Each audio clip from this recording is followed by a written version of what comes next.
Bonjour à tous, bienvenue sur ma chaîne Mon Petit Potager Urbain. Pour rappel, je suis dans le nord de la région parisienne, en Seine-et-Marne. Aujourd'hui, je vais vous parler de vacances et de potager, bien sûr. Quand vous ne serez pas là, votre jardin aura besoin d'arrosage. Et oui, même s'il pleut en dehors de votre serre, par exemple, à l'intérieur, il ne pleuvra pas, donc il faudra l'arroser. Et à l'extérieur, s'il y a un manque de pluie, il faudra arroser aussi. Du coup, je vous propose de partager avec vous ma technique pour arroser votre serre et votre potager avec une pompe électrique. Pour ma part, j'utilise uniquement de l'eau de pluie. Cette eau de pluie, je vais vous montrer où elle est stockée et je vais m'en servir pour arroser mes différents secteurs. Pour simplifier la vidéo, je vous prévois deux secteurs. Ici dans la serre, et je vous montre ce coin, ma fraiserie. Donc ces deux coins vont être en arrosage autonome, mais bien sûr que le reste du jardin utilisera le même principe.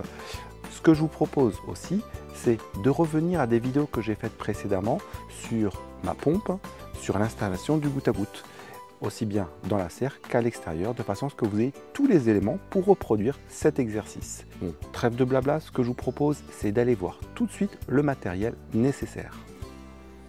Alors, de quoi je vais avoir besoin? J'aurai besoin de ma super prise domotique, on en parle tout à l'heure, mais c'est grâce à elle que je vais pouvoir faire mes programmations. Je vais avoir besoin d'un moyen pour diffuser dans différents tuyaux. Ici, c'est un 4 voies. Bien sûr, je vais avoir besoin de mes tuyaux. Pour l'exercice, comme je vous l'ai dit, je vais utiliser deux tuyaux, un qui va à ma fraiserie et l'autre qui va à ma serre. Je vais aussi avoir besoin de raccorder ma pompe à l'électricité. Je vais utiliser un boîtier étanche pour éviter tous les problèmes électriques. Et bien sûr, je vais avoir besoin de ma pompe. Cette pompe, je vais tester et je vous mets le lien de la vidéo en commentaire. Donc cette pompe est reliée à ma réserve d'eau, un 700 litres qui elle-même récupère de l'eau de pluie. Alors j'ai mon chat qui vient de passer.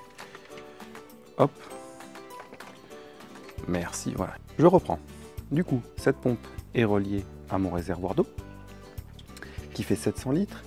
Elle-même va être reliée sur cette prise connectée.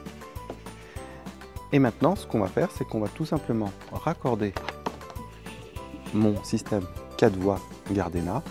Pour ça, il est fourni avec un système qui va se mettre sur votre robinet, si vous voulez.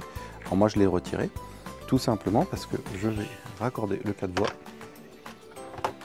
ici.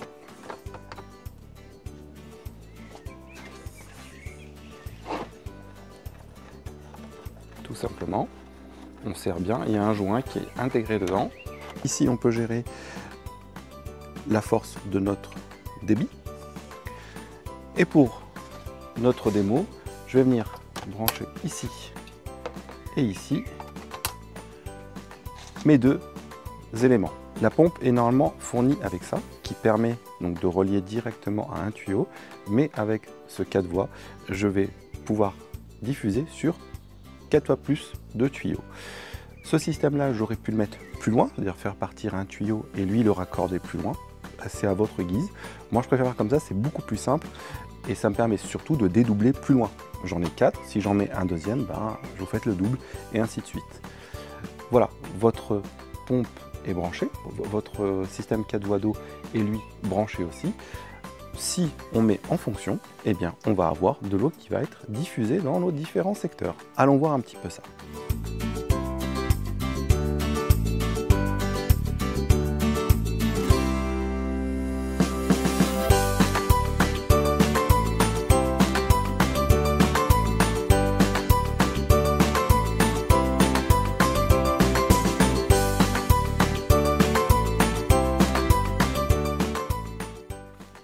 Et voilà, comme vous avez pu le voir, c'est un système qui est vraiment très basique.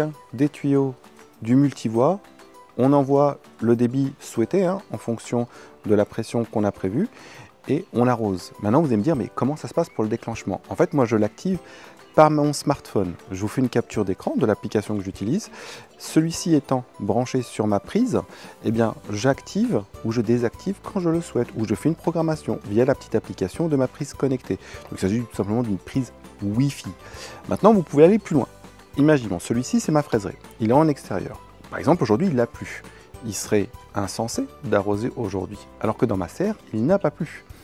Je pourrais très bien mettre un programmateur ici, en sortie, et dire ici, j'arrose tous les jours de 8 à 9 heures. Et ici, je dis rien. D'accord? Ça veut dire que quand j'allume ma prise entre 8 et 9 heures, j'arroserai les deux. Mais si ma prise, je l'allume par exemple à 9 heures, de 9 à 10, je n'arroserai que ma serre. Du coup, j'aurai la capacité de faire une programmation sur la sortie de mon eau. Moi, ce n'est pas ce que je fais parce qu'en général, j'arrose tout, je n'ai pas de problème de stock d'eau, mais pour ceux qui veulent vraiment avoir des zones bien spécifiques, ils peuvent rajouter un programmateur en sortie. Mais moi, ce n'est pas mon cas.